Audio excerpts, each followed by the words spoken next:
সারা বাংলাদেশে আওয়ামী লীগ বলেন, বিএনপি বলেন, জাতীয় পার্টি বলেন আর জামাত ইসলাম বলেন, যেই সরকারি ক্ষমতায় আসুক, বাংলাদেশের যে সিএনজি ড্রাইভার আছে তাদের ভাগ্যের কোনো পরিবর্তন হয় না।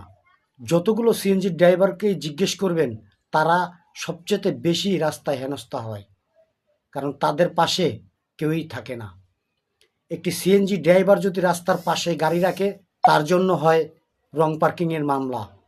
অযথাই ট্রাফিক সার্জেন্টরা ধরে তারপরে মামলা দেওয়ার নাম বলে তাদের কাছ থেকে টাকা হাতিয়ে নেয়। আমি নিজেও অনেক সময় অনেক জায়গায় ভুক্তভোগী ছিলাম বা হয়েছি, যেগুলার অহরহর আমরা রাস্তাঘাটে চলাফেরা করলে দেখতে পাই। এই বাংলাদেশে সিএনজি কিন্তু তারেক জিয়াই এনেছিলেন, কিন্তু তারেক জিয়া আনার পর বাংলাদেশে যত সরকারি এসেছে এই পর্যন্ত সবসময় আমরা দেখেছি শুধুমাত্র সিএনজি ড্রাইভাররাই হেনস্থার শিকার হয়েছে।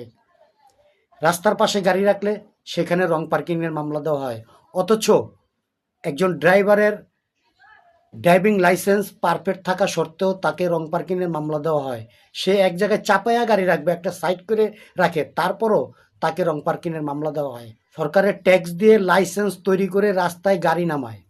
একটা গাড়ি যখন নামায় তখন সেই গাড়িটির কাগজপাতি থাকে, সরকারের ট্যাক্স দিয়ে রাস্তায় চলাচল করে, এরপরও কেন রং পার্কিংয়ের মামলা হয়?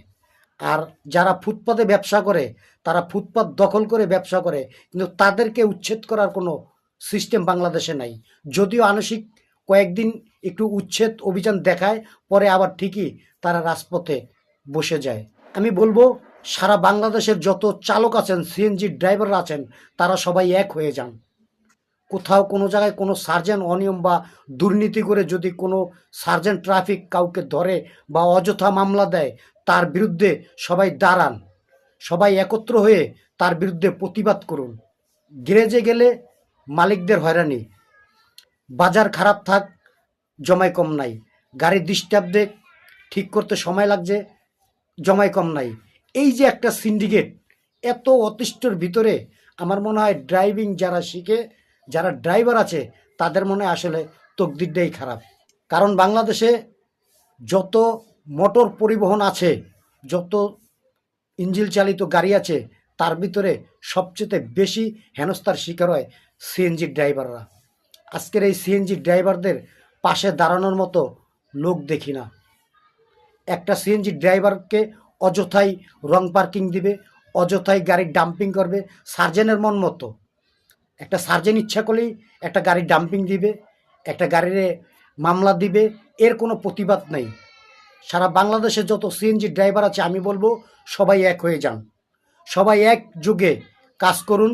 যদি কোনো ড্রাইভারের সাথে অনিয়ম বা দুর্নীতি করা হয়, তাহলে আপনারা সবাই তার পাশে দাঁড়ান, একজনে আরেকজনের পাশে দাঁড়িয়ে যান, যাতে দুর্নীতি অনিয়ম আপনাদের সাথে করতে না পারে। রং পার্কিংয়ের মামলা, অথচ মহাখালী বাস টার্মিনালে গেলে দেখবেন এক সারিতে 3টা 4টা গাড়ি এক সারিতে মনে করেন যে ওইখানে দাঁড় করিয়ে রাখছে, তাদের কোনো মামলা নাই, তাদের কোনো মামলা নাই। তাদেরকে দেখেও ট্রাফিক সার্জেন্ট মনে হয় যে দেখে না। কিন্তু একটা সিএনজি অথবা একটা প্রাইভেট কার যদি কোনো রকম রাস্তার পাশে রাখে, তাহলে সেখানে ধান্দা খুঁজতে ট্রাফিক সার্জেন্ট দূর হয়ে যায়। কিন্তু এই যে মহাখালী বাস টার্মিনাল আপনি দেখবেন, বিশেষ করে সন্ধ্যা 7টার পরে যে একটা জট শুরু হয় বাস টার্মিনালে, এক সিরিয়ালে একটা একটা করে 3টা গাড়ি পাশাপাশি পার্কিং করে রাখে। সার্জেন্টদের চোখে তখন কালো চশমা থাকে, তারা এইগুলার দেখে না, এইগুলার দেখে না। যদি আমি এই সত্য কথাটা বলছি, যদি আপনাদের ভালো লাগে, তাহলে ভিডিওটা শেয়ার করে দিবেন, যাতে উপর মহল পর্যন্ত পৌঁছায়। আমরা চাই আমাদের বৈধ লাইসেন্স, বৈধ ড্রাইভিং লাইসেন্স দিয়ে রাস্তায় গাড়ি চালাই, রাস্তার পাশে পার্কিং করতেই পারে। কিন্তু আপনি পার্কিং করার সময় সিএনজি বা প্রাইভেট কার দেখেন, অথচ সারি সারি গাড়ি আপনি মহাখালী বাস টার্মিনাল কন, গাবতলী কন, সায়দাবাদ কন রেখে দেয়, আপনাদের চোখে তো তখন এইগুলো পড়ে না। এইগুলারে আপনারা পড়লেও দেখেও না দেখার ভান করেন, কারণ ওই যে মানটুস মানটুস আপনার পকেটে পড়ে, মাল পানি পড়ে, তখন আপনি দেখেও এগুলো দেখেন না। তো যাই হোক, আমার প্রিয় চালক ভাইরা, আপনাদের উদ্দেশ্যে একটা কথা বলবো, যদি আমার এই ভিডিওটা ভালো লেগে থাকে, তাহলে আপনারা এই ভিডিওটা শেয়ার করে দিবেন, যাতে এই ভিডিওটা তারেক রহমান পর্যন্ত পৌঁছায়, যে সিএনজি ড্রাইভারদের সাথে যে আচার আচরণ করা হচ্ছে, অন্যায় দুর্নীতিগুলো করা হচ্ছে, তার থেকে যাতে এই সিএনজি ড্রাইভাররা মুক্তি পায়।